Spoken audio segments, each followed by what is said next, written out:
It is Sunday, September 6th, 2020, and on this week's edition of Sunday Sofatime, we're talking about 5 things I think are better about cruising now.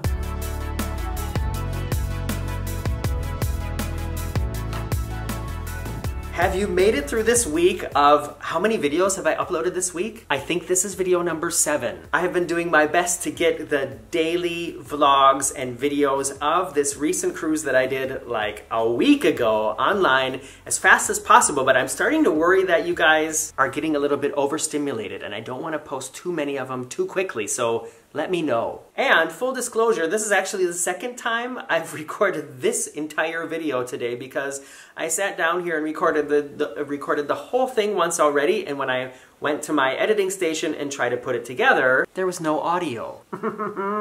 So here we go again. In case you missed it, I was lucky enough to be one of the few people in the entire world to have been on a cruise in the last month. On Friday, August 21st, I sailed away from the port of Hamburg, my home city here in Germany, for a week-long cruise to nowhere, but also to Stockholm and Turku on the Tui MeinSchiff 2. Tui is a German cruise line catering to the German market, and they currently have 2 ships cruising around Europe right now. It should surprise nobody that the experience was different than before. Things have been changed, modified, pimped, shrunken, all kinds of changes, and I got to try it all out. And now, after I've had a week to think about it and go through all the footage and sort of let it set and also talk to other people about it. Did you guys see me on Cruise Tips TV and on Emma Cruises? I just realized that there were 5 things about it that are better this way, and that I would basically have no problem if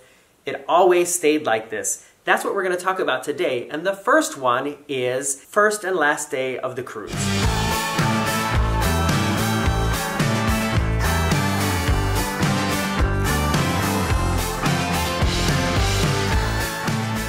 I don't know about you, but I've had some pretty stressful, annoying embarkations, meaning the first day of the cruise, the day you embark on your journey. I'm thinking actually of the other 2 cruises I did this year, both the Carnival cruise leaving from, where were we? Port Everglades, so Fort Lauderdale, and then actually the Disney cruise as well, leaving from Port Canaveral. Both of those involved large groups of chaotic madness trying to get somebody to take my bag onto the ship, waiting in long, chaotic, hustly-bustly lines. Yes, hustly-bustly, I said it. And check-in procedures that took probably close to an hour from the time that I showed up at the port to when I actually stepped onto the ship. And on my recent cruise last week, it was so much better. Not only was it better because I think just all together there are less people showing up at the port, so there's less people to sort of facilitate, but the cruise line was very specific and strict about having passengers pick a check-in time frame to show up at the port and to let you know that it made absolutely no sense to get there earlier. And I think letting people know that, you know, you pick an appointment and that is when you come, somehow it worked so much better. I have been on other cruises where you also have a check-in time, but I feel like nobody really pays attention to that. There are people who show up at the port at like 10 o'clock in the morning and there's already a line there before check-in even starts, and I'm sure it's not all people who chose the first check-in time. And this just was so much smoother from the time that I got out of the car where Marcus dropped me off at the port till when I was on the gangway to get on the ship. It was maybe 15 minutes, maybe, and I've never had it go that fast before anywhere. And I would have gotten onto the ship really quickly, but there were some people in front of me who needed a little bit of assistance, and so it created a short traffic jam. But otherwise, it has never been that quick. And the same way with the final day, we were required to use the interactive television or the onboard app to pick a specific time frame to when we would leave, and they also said, don't do it early. And I guess everybody paid attention to it because when my time frame was called, I needed like 5 more minutes, and by the time I was ready and left my cabin, on my way down and out onto the gangway, I literally ran into maybe like 3 people. And haven't you also had to wait in huge lines on the final day to get off the ship? Haven't you? I have. Nothing like it. I just coasted right off the ship, and I ran into 2 other people in the terminal on the way back, but otherwise, like, I literally left my cabin and was sitting in the car with Marcus on the way home probably 10 minutes later. Nothing wrong with that. All right, the next thing has to do with the itinerary itself, and that is that cruises to nowhere are super simple.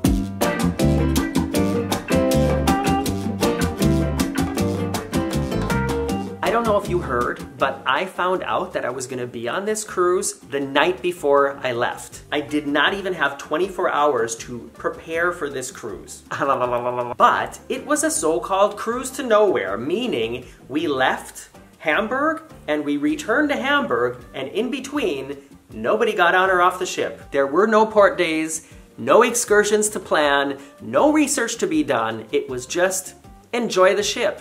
And I had never been on a cruise to nowhere before because I always thought it would be one of the things that is appealing to so many people about cruising is to be able to visit different ports and to see different cities and to experience those things. But the more ports you have, the more planning intense the cruise is. You know what I mean? If you're on a cruise visiting 6 ports, that means 6 times that you're gonna have to decide what it is you want to do there and then figure out how you're gonna do it. And there was none of that. And it really helped me get ready for this cruise. I was like, okay, as long as I bring enough clothes and enough SD memory, I'm fine. And at the moment, the only cruises being offered by TUI Cruises here in Northern Europe are these cruises to nowhere. We did do a flyby in the harbor of Stockholm, which was really cool, and all that is coming in the video that I'm uploading tomorrow, so Monday for you who are watching this today on Sunday.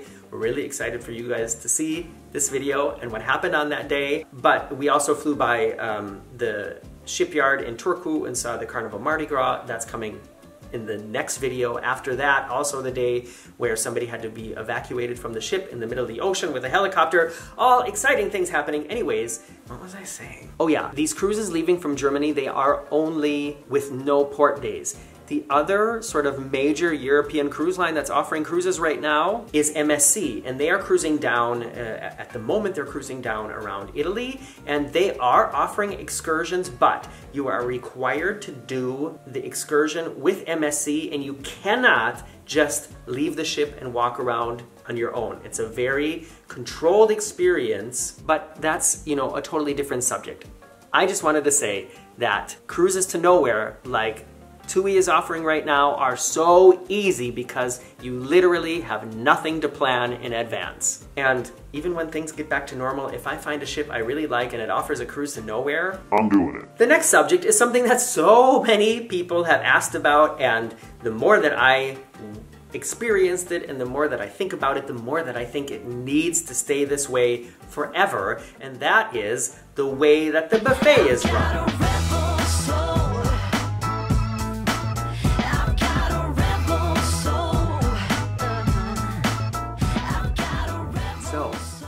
People who have asked on all the videos that I've posted so far, even though you can see me eating in the buffet for, at least a meal a day, most of the time 2 or 3 meals a day, yes, the buffet is open. The buffet is open and it's run very similar to the way a buffet would normally be run, but with extremely heightened cleanliness measures. Sanitary measures? What's a better way to say that? Normally, when you approach the buffet on a cruise ship during the olden days of cruising, when I was a kid, we didn't have to wash our hands before we went to the buffet, but we could. Nowadays, at least on the MeinSchiff, you cannot enter the buffet without washing your hands and sanitizing them. They have the entrance area blocked off. There's a sink station and then a sanitization station. You have to go through both of those stations before you can even get into the buffet. At least that's how I experienced it on my ship, and that alone is already so much better. I mean, those options are on other ships, but there are so many people who just ignore it and walk straight into the buffet. We've all seen it happen. Then when you get into the buffet, you get a plate and your silverware is packed in a paper bag so sterilized, nobody else is touching that silverware except for you. You go to the different stations and it's a crew member serving the food from the buffet onto your plate. So only that crew member at that station is touching the serving utensils. And you're not gonna have to touch that and then touch your fork, your food, or your face, and it is so much better this way, right? I mean, I'm not only concerned about the things that I'm gonna touch, I'm also concerned about the things that other people are touching. I mean, not everybody is as much of a germ freak as I am, and you know, we've all seen people in public picking their nose. We've all seen people in public coughing into their hands, sneezing into their hands, scratching their butt crack. I know, it's intense, but you can't say you've never seen somebody do it. These people also all go on cruise ships and they go to the buffet and then they use their boogery, coffee, butt cracky hands to touch the spoon to scoop the tiramisu on their plate, the same spoon that I'm gonna touch to put tiramisu on my plate. Oh.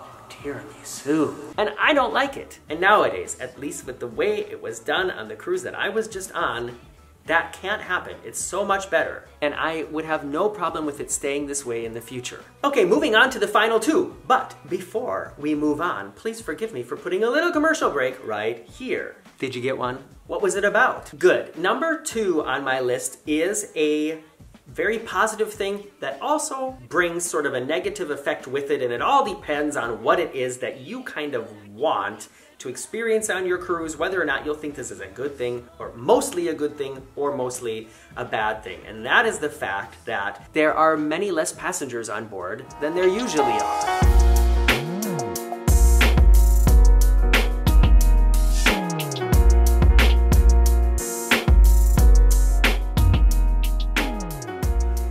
Lines will do everything they can to make sure that every cabin on board is booked. And depending on the ship you're on and the sailing you're on, you'll really notice that when you're walking around the ship. One of the places that it's the most obvious, and I would say if I pick some of the ships I've been on where it's the most obvious that the ship is like full, has been on the NCL Getaway and the NCL Breakaway. These are fantastic, modern, beautiful ships that I've loved to cruise on, but the pool area is, as far as I'm concerned, much too compact. And because of that, it always just seems so crowded at the pool area. So on the MeinSchiff that I was just on, not only is the pool area gigantic, which is already awesome, but at the moment they are only booking this ship to a maximum of 60% capacity. So that would have been 1,500 passengers. That is the maximum amount of passengers that will be on board at the moment. But on the cruise I was on, a crew member told me that there was only 1,200 people on board, and it was fantastic. I never had a problem getting a sun chair at the pool. I never had a problem getting in the hot tub if I wanted to. There were mornings where I got up and went swimming and I was the only person in the pool. I mean, I've said this before in the other videos, but have you ever been on a cruise on a sea day where it's sunny outside and, you know, slightly warm, and the hot tubs haven't been full of people ever? You know, how many times have you been on a cruise and wanted to, like in the afternoon, go to the pool? And if you haven't reserved your deck chair already in the morning with perhaps a towel with a funny saying on it that you can buy in the very unofficial Travel Guides Teespring store. If you haven't done something to reserve a deck chair, then the only chair you're gonna get is you're gonna have to start at the pool and then go up the stairs and then go around the back and then go up the stairs again and then go all the way to the back and around the divider to the front of the ship where you have like a 15-minute walk to get back to the pool. Yeah, on this cruise I was just on, I got a lounge chair right next to the pool in the sun every time I wanted it. Better. Also, the seating in the buffet, in the bars, in the restaurant. I got a seat next to the window every time I wanted it. How often does that happen? Just to shortly bring in the downside, if it is a downside, and that is the fact that the ship has far less passengers on board than usual means that the atmosphere is very chill. There's a lot less energy on board. Great for people who just want to relax. People who are looking for like a vibrant party atmosphere, you're not gonna find it. It's not there. Pluses and minuses, people. Pluses and minuses. All right, let's move on to the final point, and that is something that I wasn't expecting I would be as happy about, and that is the muster drill.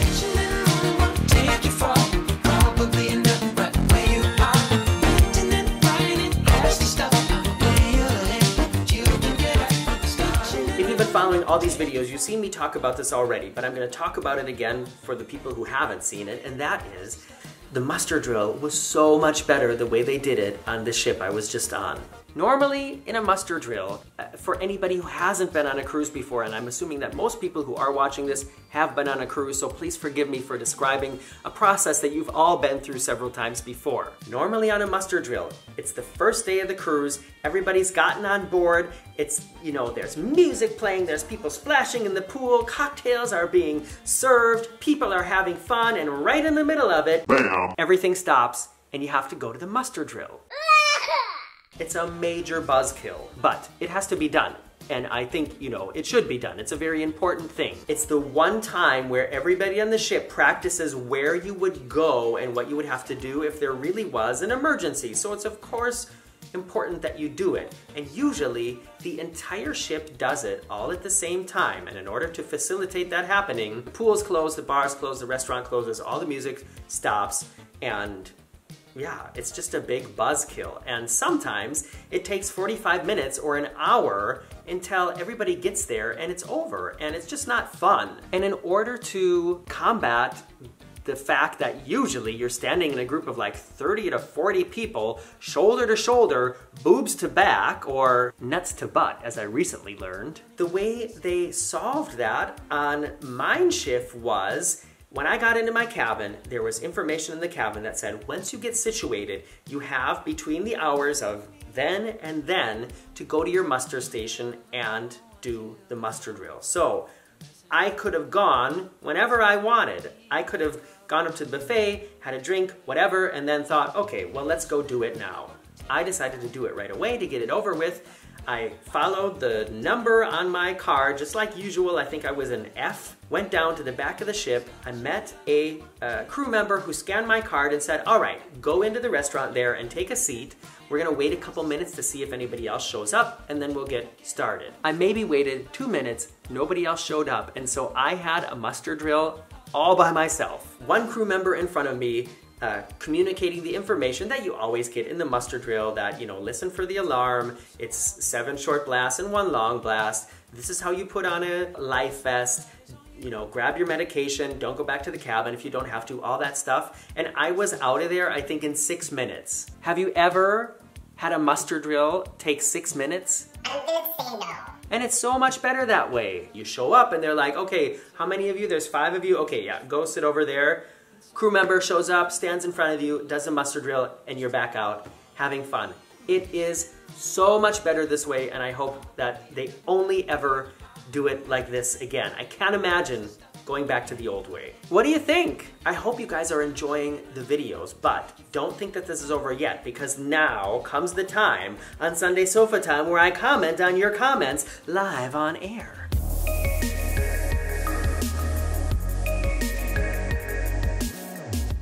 As I did in the other version of this video that I've recorded today, it's been a couple weeks since I've done a real Sofatime, so I just wanted to go back and answer some of the common questions that I've been getting from the videos I've uploaded in the last week, because there's a lot of common things that have been showing up. And the first one is, and I've answered it in this video already today, but yes, the buffet is open. It's open. You've heard me talk about it now. And if you watch the videos, like I said, you'll see me eating in the buffet. The buffet is open. Another thing that a lot of people have been asking about, which is surprising, I didn't realize that so many people were interested in this, but the casino is also open. It's a really teeny tiny little casino. Teeny tiny little casino. There were 7 slot machines on one side and then a small bar, and on the other side, virtual roulette table and a blackjack table, and there were like 3 hours that the blackjack table was open a day, and usually, or mostly, that small area was just being used as a smoking area, and it was unbearable to be in there, so I did not spend a lot of time in there, but I did once play 10 euros. And the final thing I want to talk about, something that's been popping up a lot on the videos recently, is the whole issue of wearing a mask on board. The cruise ship required that when we were in public spaces, everybody wear a mask, and you'll see me wearing a mask in a lot of the video footage. Well, a lot of people have been showing up in the comments and wanting to start a discussion about the effectiveness of wearing masks at all. Some of them have been well-formulated comments and very sort of constructive, and others have been you know, very critical and, let's say, kind of insulting. And what I want to say about it is this is a fun cruise and travel related channel, and I try to make fun and entertaining videos. And I feel like the comment section of a whimsical cruise vacation video is not the place to start that kind of discussion. You may be watching this and think that masks have no effect in protecting us from the spread of viruses, but it was a requirement of the cruise line that I wear a mask on board, so I did it. Period. And all the other issues, this is not the place to talk about it. And because it's my channel, I don't want to talk about it. So please don't come after me for wearing a mask. It was required for me to go on this cruise and I had no problem doing it. I hope you guys are enjoying watching all these videos that I've posted already. I think this is the 7th video this week. Please keep coming back. Please keep pressing the thumbs up. Please keep writing in the comments, and I look forward to reading all of that and interacting with you here on the Very Unofficial Travel Guides again soon. Bye-bye.